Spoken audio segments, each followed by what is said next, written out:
The implications of this are frankly nothing short of historic. Over 100 documents that we released on Friday really detail and provide evidence of how this treasonous conspiracy was directed by President Obama just weeks before he was due to leave office, after President Trump had already gotten elected.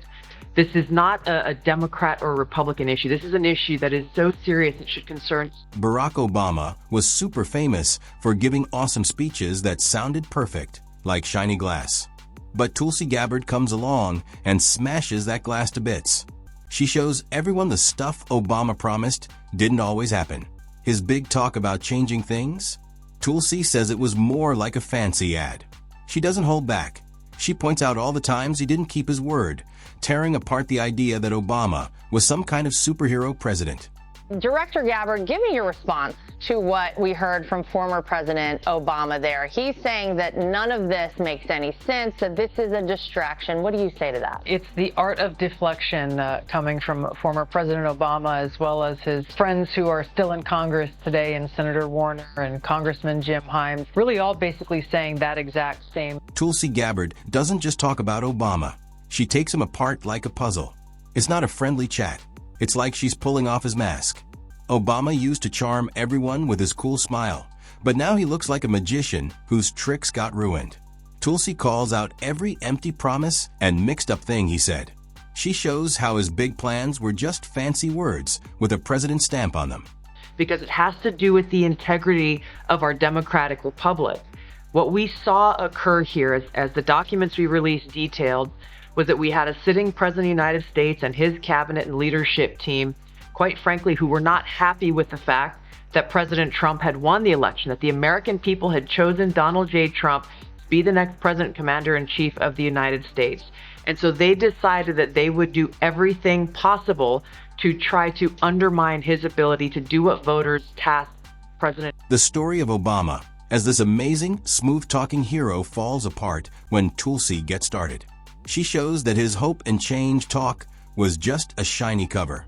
Underneath, he was just like other politicians, maybe even better at making people believe he wasn't part of the messy system. But Tulsi says Obama's real talent wasn't being a great leader. It was selling himself like a pro. She makes it super clear he was more about image than real results. That was an inconvenient truth. The President's Daily Brief article was pulled. It has never been published until we released it about a week and a half ago. Instead, this new intelligence assessment was ordered by President Obama that contradicted directly every other intelligence assessment that had been published prior to the election, as well as assessments that had been pushed forward after the election. Again, Tulsi points out Obama's mistakes in other countries, like she's aiming with a laser. She talks about the wars that kept going, the drone attacks, and that peace prize he got that doesn't look so great now. Obama said he'd be different from George W. Bush, but Tulsi says he made things even messier. She doesn't let him off easy, saying he didn't just take on problems, he made them bigger, then acted like his charm could make everyone forget the bad stuff. Going on. That's a very disrespectful attack on the American people who deserve the truth. They deserve to have faith and trust in the integrity of our democratic republic, which has been undermined by President Obama through his direction of this manufactured fake intelligence document, knowing that it was filled with lies. Like when she got into office, you realize like you're not really in control of everything because there's another person who's in control of each individual. Then there's Obama's work at home, which sounded amazing but wasn't so great. Obamacare was supposed to fix healthcare, but Tulsi says it helped insurance companies more than regular people. She calls them out for promising big changes, but leaving a lot of folks stuck with a broken system. Hope and change. More like wait and pay more, Tulsi says, joking about how people had to keep waiting and paying high costs. Do you believe that any of this new information implicates former President Obama in criminal behavior? We have referred and will continue to refer all of these documents to the Department of Justice and the FBI to investigate the criminal implications of this. For even The evidence, President Obama? correct. The evidence that we have found and that we have released directly point to President Obama leading the manufacturing of it. And don't get Tulsi started on the economy. Obama's fans say he saved the country from a big crash, but Tulsi disagrees. She says the banks and big companies got all the help, while regular people got nothing but advice to be responsible. Obama wasn't a hero for everyday folks. He was helping the rich guys. Tulsi lays it out like a detective, showing how workers got stuck with the bill while Obama spied on reporters, hung out with tech bosses, and left the country more divided and upset than before. Doesn't actually address the issue that was revealed in great detail in the over 100 documents that we released last week and the documents that we will be releasing later this week that point to the undeniable fact. The intelligence community had one assessment, that Russia did not have the intent or capability to try to impact the outcome of the U.S. election leading up to Election Day. The same assessment was made after Donald Trump was elected by the American people as president in 2016, defeating Hillary Clinton. And it wasn't until after that pulled President's Daily Brief document that the Principals Committee was called in the National Security Council, and President Obama then directed Obama's DNI James Clapper to lead the effort to create this new intelligence community assessment that detailed not if, but how Moscow attempted to influence the outcome of the U.S. Tulsi really shines when she calmly points out Obama's two-faced moments. He said he'd stop wars, but bombed 7 countries. He talked about bringing people together, but stirred up trouble when it helped him. He said he cared about regular folks, but always saved a spot for his rich donors. Tulsi shows the real Obama, not a hopeful hero, but a guy who tricked everyone. Even after being president, he's making money from speeches and Netflix deals, acting like a wise leader while cashing big checks. Tulsi says that's not serving people, it's building a brand. The timeline is absolutely remarkable. And then this article from the New York Times, the day that President Obama decided that this would be the narrative, they even run it with a photo of him. It's shameless. December 9th, stating that their sources are from the administration, and it's already the pre-baked narrative that Russia helped Trump, even though the intelligence community hadn't done their assessment yet. That's right. Again, very How is that possible, Director? They got the message about what the narrative was supposed to be. They then reached out to their friends in the mainstream media, start to plant those seeds so that when this assessment came out, it would not be seen as something shocking or as contradictory. People go wild over Tulsi's takedown. Her fans love that she's saying what others were scared to say. Obama's presidency was more about looking good than doing good. His critics are shocked, trying to defend him, but they know she's got a point. Obama's big promises didn't come true, and his safe choices let down voters. Tulsi also points out that Obama, who acted like he was above party fights, actually left the Democrats in big trouble.